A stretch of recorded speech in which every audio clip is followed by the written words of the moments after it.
BJP বিধায়কদের সাসপেনশনের প্রতিবাদে মঙ্গলবারও বিধানসভার সিঁড়িতে বসে বিক্ষোভ দেখালেন বিজেপি বিধায়করা। তুললেন স্পিকারের বিরুদ্ধে একাধিক পক্ষপাতিত্বের অভিযোগ। বিধানসভা বরাবরই সংসদীয় রীতিনীতি অনুযায়ী বিরোধীদের, সেই বিরোধীদের নাকি বলতে দেওয়া হচ্ছে না বিধানসভায় মুখ্যমন্ত্রী কোন সংস্কৃতি আমদানি করেছেন, স্পষ্ট বক্তব্য অগ্নিমিত্রা পালের। মুখ্যমন্ত্রী এবং বিধানসভার কার্যপ্রণালী নিয়ে একাধিক অভিযোগ শোনা গেল অগ্নিমিত্রার গলায়। দেখা যাচ্ছে যে আমাদের ভারতীয় জনতা পার্টির বিধায়কদের কথা বলতে দেওয়া হচ্ছে না। এই মহতীর সদন যে বিধানসভায় আমি দাঁড়িয়ে রয়েছে, এই বিধানসভা হচ্ছে বিরোধীদের, এটা সরকারের নয়। আজকে বিরোধীরা সরকারের যে লুপ হোলস, যে গাফিলতির জায়গাগুলো, সেগুলো তুলে ধরার জন্য আজকে এই মহতীর সদন। কিন্তু পশ্চিমবঙ্গ বিধানসভায় দেখা যাচ্ছে যে ভারতীয় জনতা পার্টির বিধায়কদের কথা বলতে দেওয়া হচ্ছে না। শিক্ষা দুর্নীতি বলুন, কথা বলতে দেওয়া হয় না। মহিলাদের ওপর অত্যাচার, কথা বলতে দেওয়া হয় না। স্বাস্থ্য ভেঙে পড়েছে, কথা বলতে দেওয়া হয় না। মুর্শিদাবাদ শামশেরগঞ্জে দাঙ্গা লাগানো হচ্ছে, সেখানে টিএমসির কাউন্সিলর দাঙ্গা লাগাচ্ছে, আদালত বলছে, কথা বলতে দেওয়া হয় না। সুতরাং আজকে কথাই বলতে যদি না দেওয়া হয়, তাহলে এই মহতী সদনের লাভটা কি?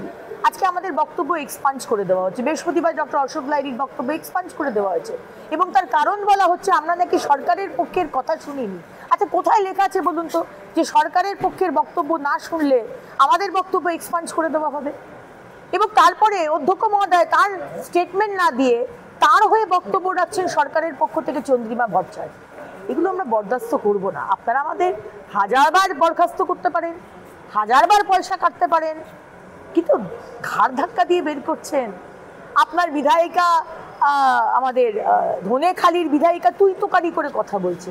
এই কোন সংস্কৃতি এনেছেন? এই কোন কালচার?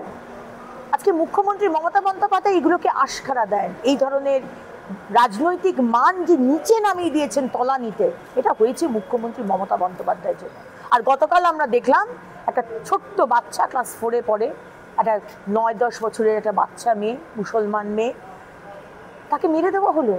আজকে জয়োল্লাস করছে কালীগঞ্জে রিগিং ভোটের পরে, জেতার পরে আসল বোম দিয়ে, কালী ফটকা চকলেট বোম নয়, আসল বোম দিয়ে তারা জয়োল্লাস করছে, তারা মিছিল করছে।